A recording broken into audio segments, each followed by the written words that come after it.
Bleak House by Charles Dickens, Chapter 28, The Iron Master.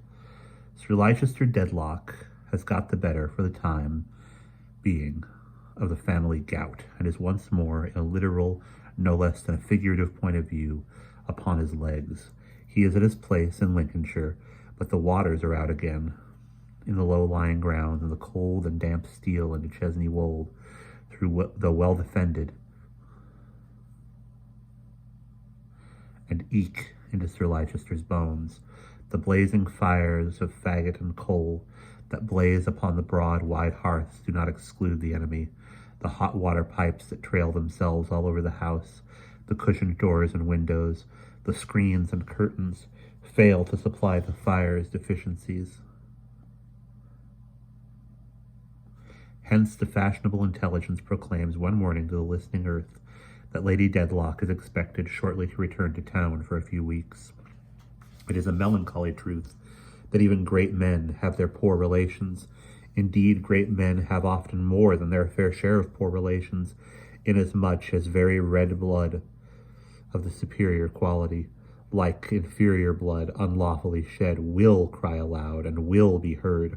Sir Leicester's cousins, in the remotest degree, are so many murderers in the respect that they will out, among whom there are cousins who are so poor that one might almost dare to think it would have been happier for them never to have been plated links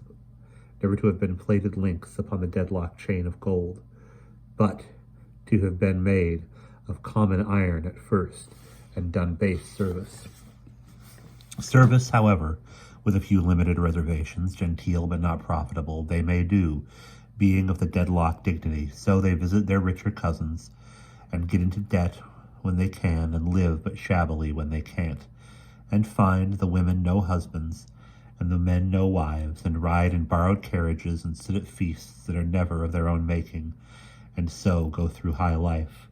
Everybody on Sir Leicester Dedlock's side of the question, and of his way of thinking, would appear to be his cousin more or less, but while he is stately in the cousinship of the everybodies, he is a kind and generous man, according to his dignified way, in the cousinship of nobodies. And at the present time, in despite of the damp, he stays out the visit of several such cousins at Chesney Wold with the consistency of a martyr. Of these, foremost in the front rank stands Volumina Dedlock, a young lady of 60, who is doubly highly related, having the honor to be a poor relation by the mother's side to another great family, Miss Volumina displaying in early life a pretty talent for cutting ornaments out of colored paper, and also for singing to the guitar in the Spanish tongue, passed the 20 years of her existence between 20 and 40 in a sufficiently agreeable manner, lapsing then out of date and being considered to bore mankind by her vocal performances in the Spanish language. She retired to Bath, where she lives slenderly on an annual present from Sir Leicester, and whence she makes occasional resurrections in the country houses of her cousins. She has an extensive acquaintance at Bath, but she is little dreaded elsewhere, in consequence of an indiscreet profession in an article of rouge, and persistency in an obsolete pearl necklace, like a rosary of little birds' eggs. The rest of the cousins are ladies and gentlemen of various ages and capacity, the major part amiable and sensible, and likely to have done well enough in life, if they could have overcome their cousinship. As it is, they are almost all a little worsened by it, and seem to be quite as much at a loss how to dispose of themselves as anybody else can be of how to dispose of them. In this society, and where not, my Lady Dedlock reigns supreme, beautiful, elegant, accomplished, and powerful in her little world, for the world of fashion does not stretch all the way from pole to pole. Her influence in Sir Leicester's house, however haughty and indifferent, her manner is greatly to improve it and refine it. The cousins, even those older cousins who were paralyzed when Sir Leicester married her, do her feudal homage, and the Honorable Bob Stables daily repeats to some chosen person between breakfast and lunch, his favorite original remark that she is the best-groomed woman in the whole stud.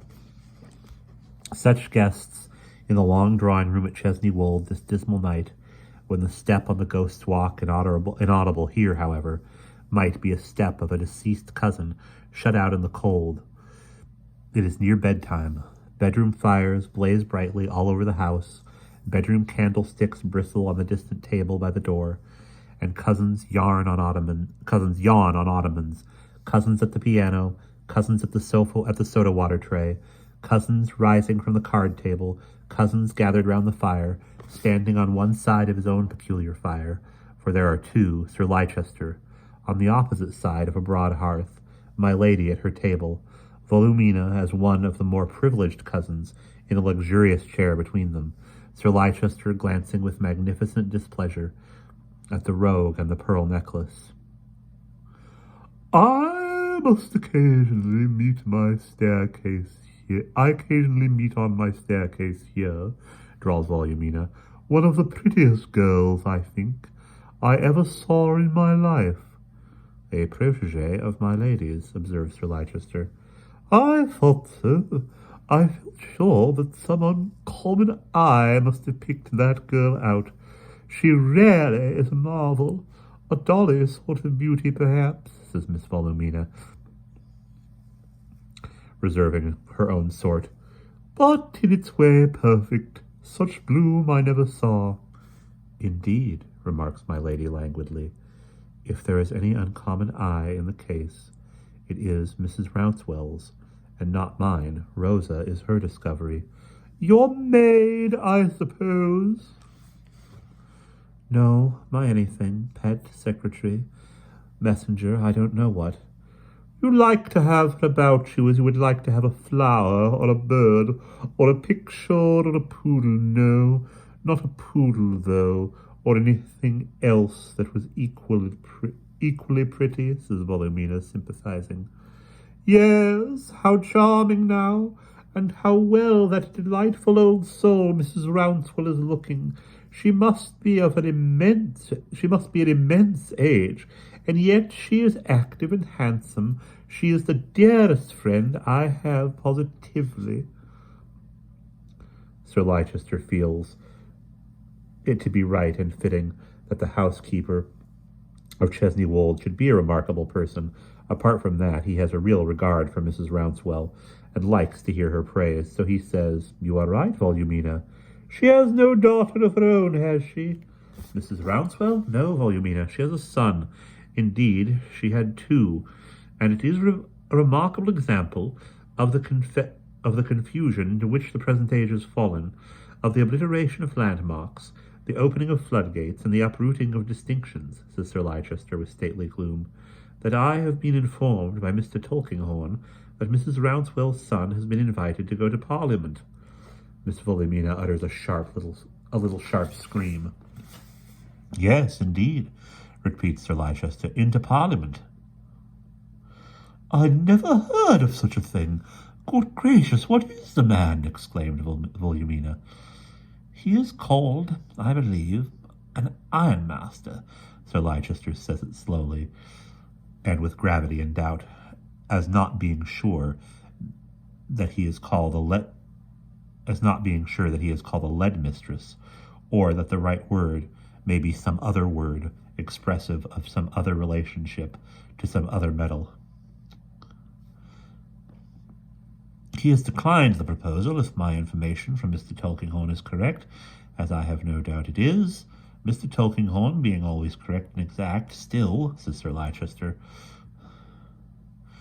that does not lessen the anomaly which is fraught with strange considerations, startling considerations, as it appears to me.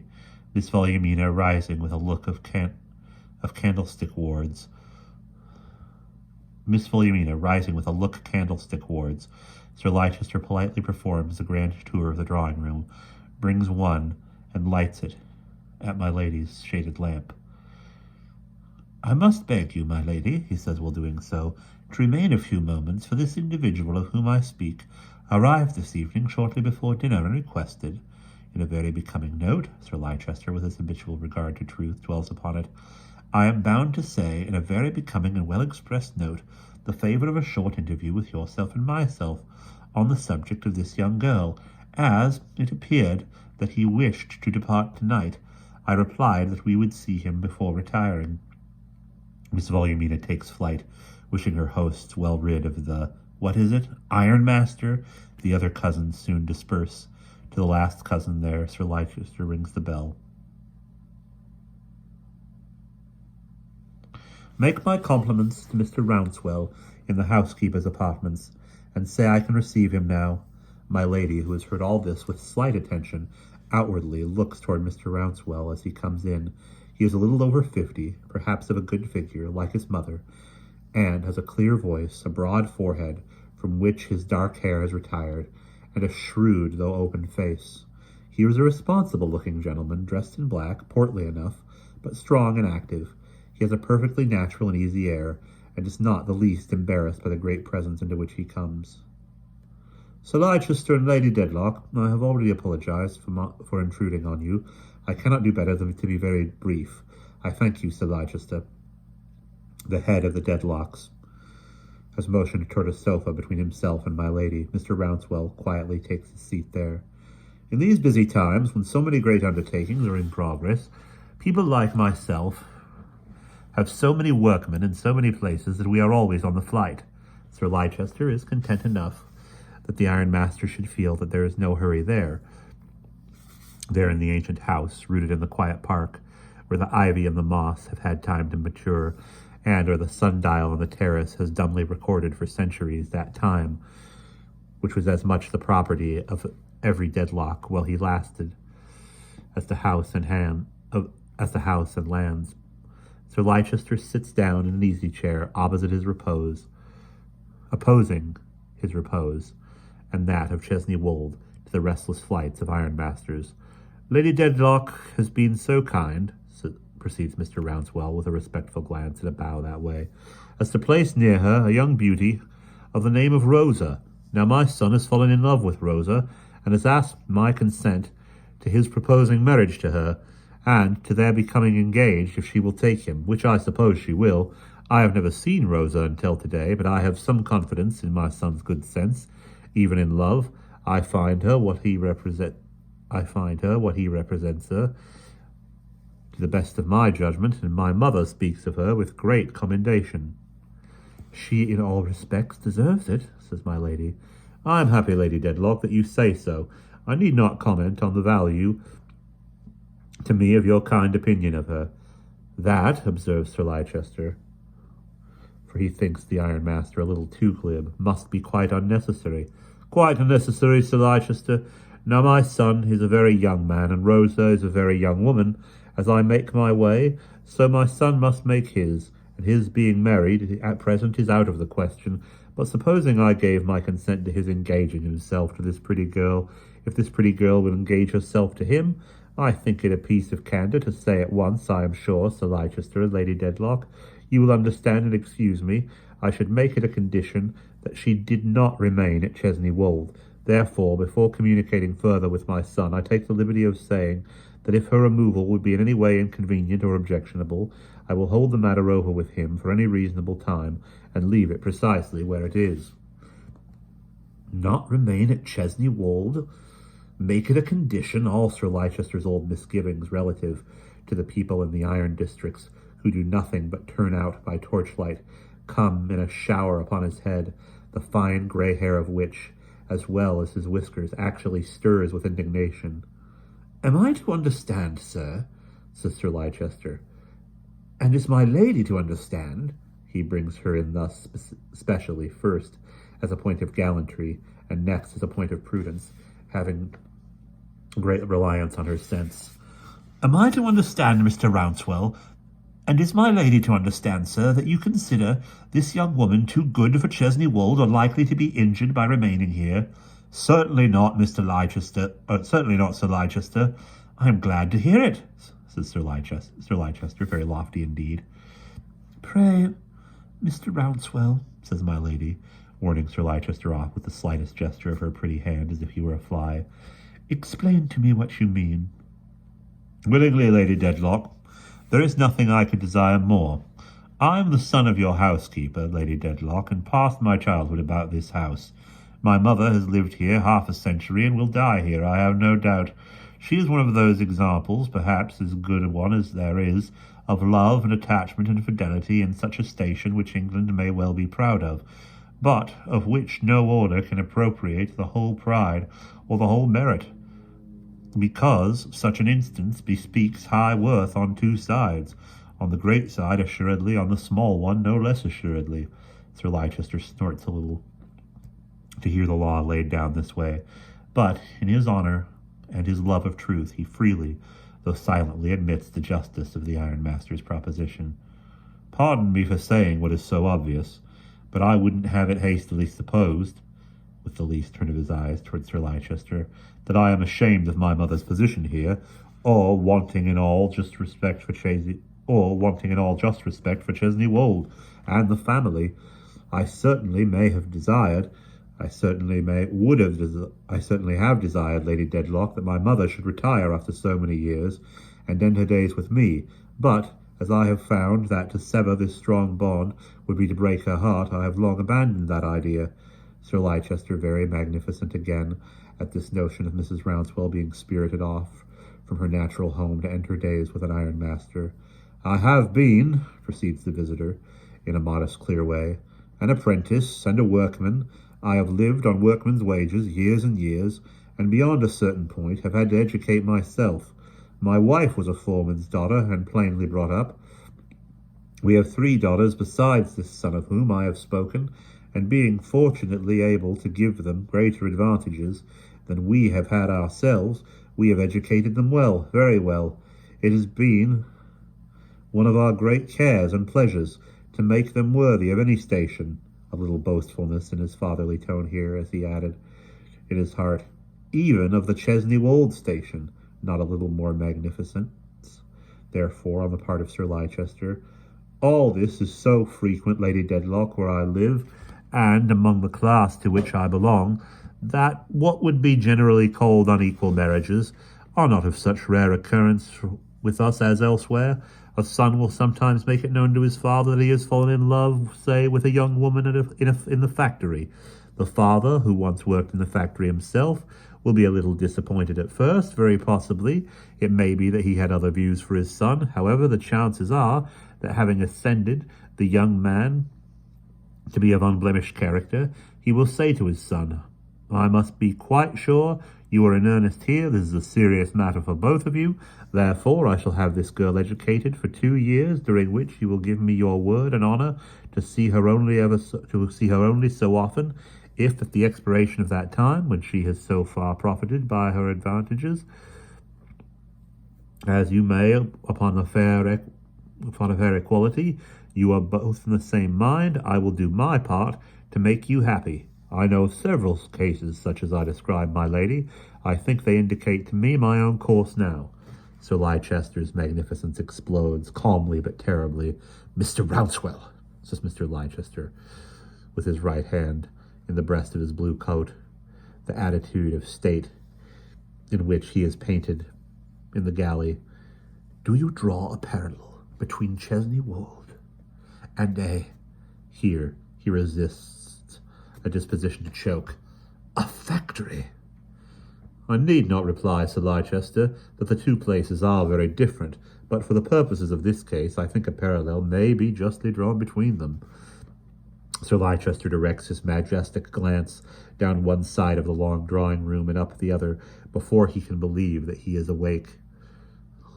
Are you aware, sir, that this young woman, whom my lady has placed near her person, was brought up at the village school outside the gates? Sir Leicester, I am quite aware of it. A very good school it is, and handsomely supported by this family. Then, Mr. Rouncewell, returned Sir Leicester, the application of what you have said is to me incomprehensible. Excuse me.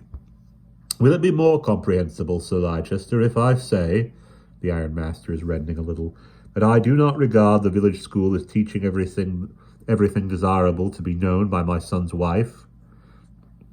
For the village school of Chesney Wold, intact as it is, this minute, so the whole framework of society, from the whole framework of society, to the aforesaid framework receiving tremendous cracks in consequence of people, iron masters, lead mistresses, and whatnot, not minding their catechism and getting out of the station into which they are called, unnecessarily and forever, according to Sir Leicester, rapid logic, the first station in which they happen to find themselves, and from that to educating other people out of their situations, is so obliterating the landmarks and opening the floodgates and all the rest of it. This is the swift progress of the deadlock mind. My lady, I beg your pardon. Permit me for one... My lady, I beg your pardon. Permit me for one moment. She has given a faint indication of intending to speak. Mr. Rouncewell, our views of duty and our views of station and our views of education and our views of, in short, all our views are so diametrically opposed that to prolong this discussion must be repellent to your feelings and repellent to my own. This young woman is honoured with my lady's notice and favour. If she wishes to withdraw herself from that notice and favour, or if she chooses to place herself under the influence of anyone who may, in his peculiar opinions, withdraw her from that notice and favour, she is at any time at liberty to do so. We are obliged to you for the plainness with which you have spoken. It will have no effect of itself, one way or the other, on the young woman's position here. Beyond this, we can make no terms, and here we beg, if you will be so good, to leave the subject. The visitor pauses a moment to give my lady an opportunity, but she says nothing. He then rises and replies, Sir Leicester and Lady Dedlock, allow me to thank you for your attention, and only to observe that I shall very seriously recommend my son to conquer his present inclinations. Good night. Mr. Rouncewell, says Sir Leicester, with the nature of a gentleman shining in him. It is late, and the roads are dark. I hope your time is not so precious, but that you will allow my lady and myself to offer you the hospitality of Chesney Wold, for tonight at least. I hope so, adds my lady. I am much obliged to you, but I have to travel all night in order to reach a distant part of the country punctually at an appointed time in the morning. Therewith the ironmaster takes his departure, Sir Leicester ringing the bell, and my lady rising as he leaves the room. When my lady goes to her boudoir, she sits down thoughtfully by the fire, inattentive to the ghost's walk, and looks at Rosa, writing in an inner room. Presently my lady calls her in. Come to me, my child, tell me the truth. Are you in love? Oh, my lady. My lady, looking at the downcast and blushing face, says smilingly, Who is it? Is it Mrs. Rouncewell's grandson? Yes, if you please, my lady, but I don't know that I am in love with him yet. Yet, you silly thing. Do you know that he loves you yet? I think he likes me a little, my lady. And Rosa bursts into tears. Is this Lady Dedlock standing beside the village beauty, smoothing her dark hair with that motherly touch, and watching with her eyes so full of musing instincts? Aye, indeed it is. Listen, my child, you are young and true. I believe you are attached to me. Indeed, my lady, I am, my lady. There is nothing in the world I wouldn't do to show how much. And I don't think you would wish to leave me just yet, Rosa, even for a lover. No, my lady, oh no, confide in me, my child. Don't fear me. I wish you to be happy, and will make you so, if I can make anybody happy on this earth. Rosa, with fresh tears, kneels at her feet and kisses her hand. My lady takes the hand from which she has caught it, and standing with her eyes fixed on the fire, puts it about between her own two hands, and gradually lets it fall. Seeing her so absorbed, Rosa softly withdraws, but my lady's eyes are on the fire. In search of what? Of any hand that is no more, of any hand that never was, of any touch that might have magically changed her life? Or does she listen to the ghost's walk and think what step it does resemble, a man's, a woman's, the pattering of a little child's feet, ever coming on? Some melancholy influence is upon her. Or why should so proud a lady close the doors and sit alone upon the earth so desolate? And that is the end of chapter 28.